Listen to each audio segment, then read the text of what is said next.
There is no true freedom for the Black American within the current United States power structure. Not because freedom was promised and failed, but because it was never designed for us in the first place. We've been conditioned to settle for breadcrumbs, and to understand why, we have to look at where America learned how to define freedom in the first place. Freedom, by definition, is the state of being free from servitude, constraint, or domination. Freedom is liberty. So, based on the literal definition of freedom, are Black Americans free? Legally, yes. Substantively, no. Not in a way that the United States defines it, distributes it, or protects it. Because in this country, freedom isn't just about not being enslaved, it's about access, security, mobility. It's the ability to benefit from the system instead of being managed by it. And for Black Americans, that promise has been reversed. The United States brands itself as the land of the free. It's written directly into our national anthem, the land of the free and the home of the brave. But what most people never mention is that the third stanza of the Star-Spangled Banner explicitly celebrates slavery. It mocks enslaved people who sought freedom and praises their capture and death. And the man who wrote it, Francis Scott Key, wasn't neutral. He was a slave owner and a vocal opponent of abolition. So from the very beginning, American freedom wasn't universal. It was conditional, it was racial, and it was reversed for the people whose labor built the country. Freedom for some meant bondage for others. That definition didn't disappear, it evolved. That reversal didn't end with slavery, it was repackaged. The American dream is sold as the idea that anyone can achieve upward mobility, freedom, and equality through hard work and perseverance. But for Black Americans, the equation was flipped. Instead of freedom producing opportunity, opportunity was used to decide whether we deserved freedom. And once freedom is framed as something you must earn instead of something you're entitled to, the question becomes unavoidable. What happens when the system blocks your ability to ever move up at all? In 1962, Lela Mae Williams, a Black American mother of 9, thought her family was finally being given a chance. That summer, she packed her children's bags and left Arkansas, hoping for a better life. She was promised 3 things: a job, good housing, and a warm welcome from John F. Kennedy. All she had to do was board a Greyhound bus to Massachusetts. So she did what any loving parent would do. She left. She even asked the bus driver to stop an hour before arrival so her children could change into their Sunday best. They were meeting the president after all. The bus did stop in front of the president's summer home. But no one came out to greet them. Instead, they were met with cameras, reporters, journalists. That's when the truth surfaced. There was no job, no housing, no presidential welcome. They had been lied to. This was not a mistake, it was a strategy. A coordinated political stunt, now known as the reversed Freedom Rides. White Southern segregationists, angered by the Civil Rights Movement, wanted to punish Northern liberals and harm Black Americans at the same time.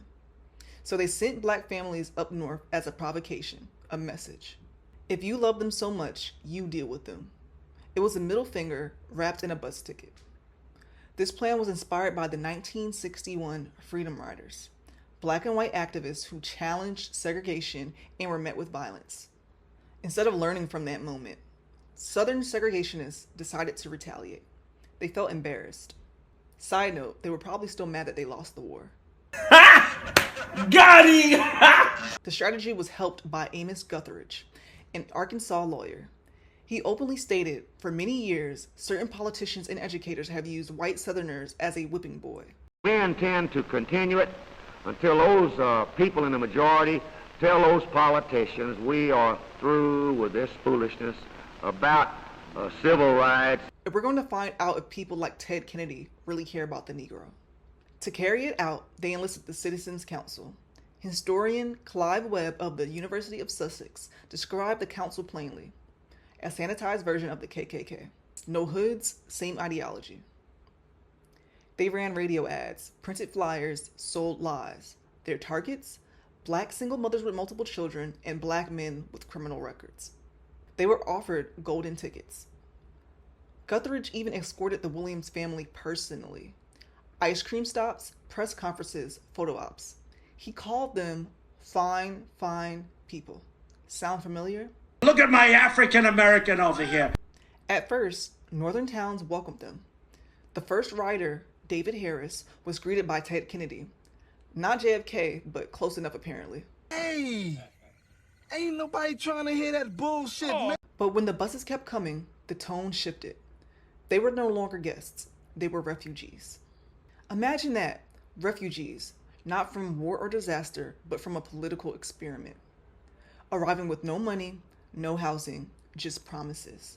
Buses went to New York, New Hampshire, Massachusetts, Minnesota, and beyond. Nearly 200 Black Americans were used, displaced, and discarded. This is what reverse freedom looks like: movement without security, opportunity without protection, and a system that calls itself free while treating Black Americans as disposable tools. In the context of the Black American experience, freedom has always meant liberation from enslavement.